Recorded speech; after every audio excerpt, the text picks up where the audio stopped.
శ్రీగురుభ్యో నమః. శ్రీకృష్ణాయ పరమాత్మనే నమః. భగవద్గీత కర్మయోగములో ఈరోజు మనం 1-2 శ్లోకాలను తెలుసుకుందాము. భగవద్గీతలో ద్వితీయ అధ్యాయం సాంఖ్య యోగం పూర్తి చేసుకొని మనం ఈ రోజు నుంచి కర్మయోగం తెలుసుకోవడానికి ప్రయత్నం చేద్దాం. సమతా బుద్ధితో కర్మలు చేస్తే పరమాత్మ తత్వజ్ఞానం కలుగుతుంది. ఒకసారి తత్వజ్ఞానం కలిగితే అది బ్రాహ్మీ స్థితి. బ్రాహ్మీ స్థితిని పొందిన సాధకుడు అంత్యకాలంలో పరమపదాన్ని చేరుకుంటాడు అని ఉపదేశించారు శ్రీకృష్ణ పరమాత్మ. ఉపదేశం అయితే పరమాత్మ చాలా స్పష్టంగానే చేశారు. కానీ అర్జునుడు 2 మాటలు విన్నాడు. ఒకటి, కర్మ మార్గం కంటే జ్ఞాన మార్గం ఉత్కృష్టమైనది, జ్ఞాన మార్గంలో వచ్చే ఫలితాలు ఉత్తమమైనవి. రెండవ మాట, నువ్వు కర్మ మార్గంలోనే ఉండు, అంటే యుద్ధం చేయి అంటున్నాడు. కాబట్టి కర్మ మార్గంలో ఉండమని అంటున్నారు. 2 మాటలు వినటం వలన వాటికి పరస్పరం సమన్వయం కుదరక పరస్పరం విరుద్ధంగా ఉన్నాయి అనే భావనతో సందేహానికి లోనై ఆ సందేహాన్ని తీర్చమని పరమాత్మని ప్రార్థిస్తున్నాడు అర్జునుడు.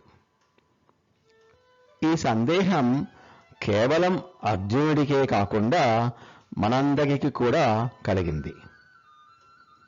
మనందరినీ కూడా కర్మనే వ్యాధికారస్తే అని కర్మలు చేయమంటున్నాడు, కర్మ మార్గంలో ఉండమంటున్నాడు. కానీ జ్ఞాన మార్గం ఉత్తమమైనది అంటున్నారు. ఈ 2 మార్గాలలో దేన్ని ఎంచుకోవాలి, దేన్ని ఎంచుకోమని పరమాత్మ బోధిస్తున్నాడు అని మనందరికీ కూడా సందేహం కలిగింది. ఈ సందేహాన్ని మనందరి తరపున అర్జునుడు పరమాత్మని అడుగుతున్నాడు. 1వ శ్లోకం.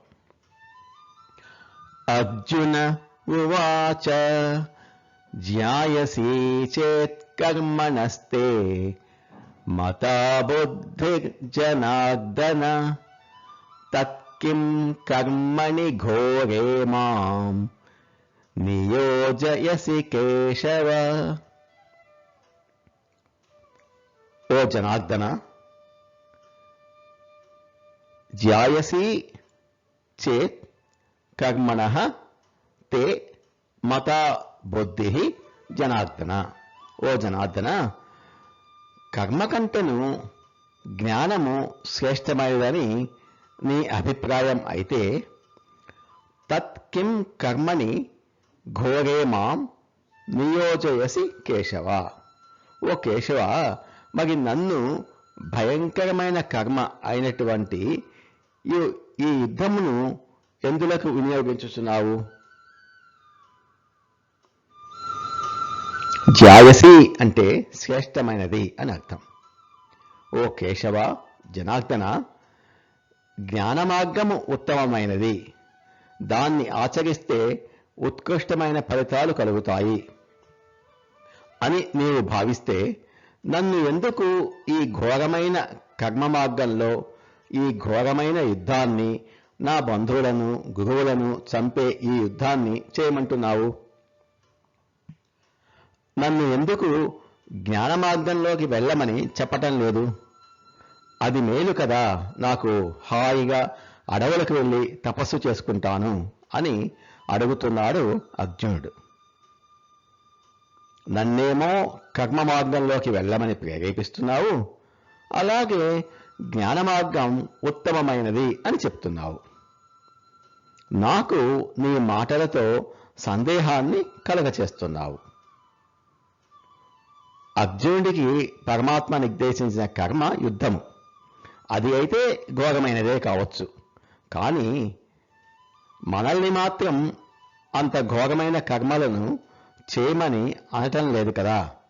మరి మన కర్మలు ఘోరం ఎలా అవుతుంది అంటే, కర్మ మార్గము చాలా జటిలమైనది, చాలా క్లిష్టమైనది.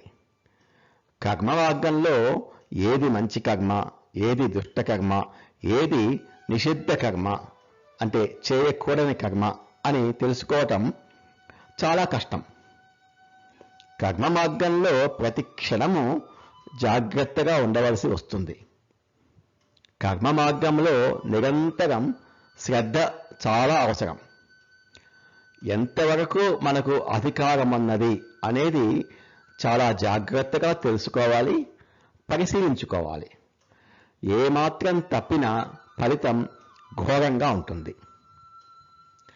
కర్మ మార్గం సత్కర్మ ఆచరణ అయినప్పటికీ అనేక సంక్లిష్టాలు ఈ మార్గంలో ఉన్నాయి. విస్తృతమైన ఈ కర్మ మార్గంలో ఎటు అడుగు వేస్తే ఏమవుతుందో అనే భయం ఉంటుంది. అందుకని మనకు కూడా దీన్ని ఘోరమైన కర్మ మార్గం అని అంటున్నాడు అర్జునుడు. తన సందేహంలో సగభాగాన్ని ఈ 1వ శ్లోకంలో ఉంచాడు.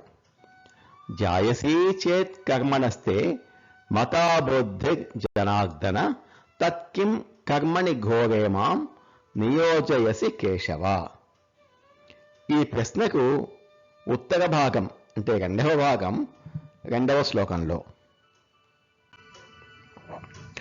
వ్యామిశ్రేణేవ వాక్యేన బుద్ధిం మోహయసీవ మే తదేకం వద నిశ్చిత్య ఏన శ్రేయోహమాప్నుయాం.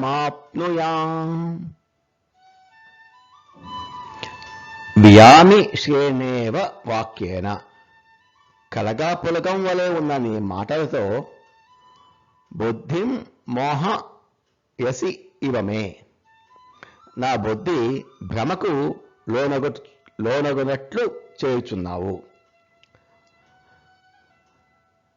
తత్ ఏకం వద నిశ్చిత్య, అట్టి ఒక మార్గమును నిశ్చయముగా చెప్పుము. ఏన శ్రేయః అహం ఆప్నుయాం, దేని చేత నాకు శ్రేయస్సును పొందును.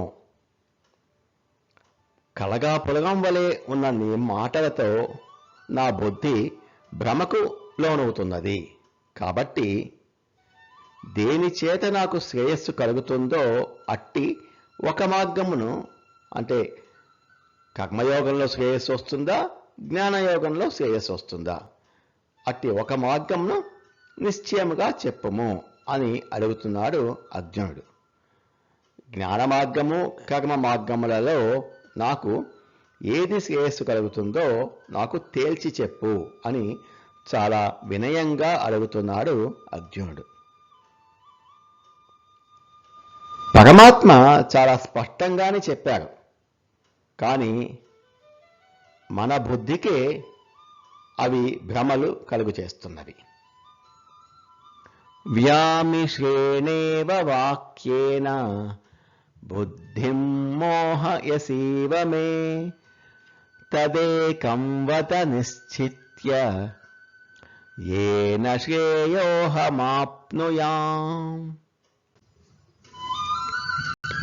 నమో భగవతే వాసుదేవాయ.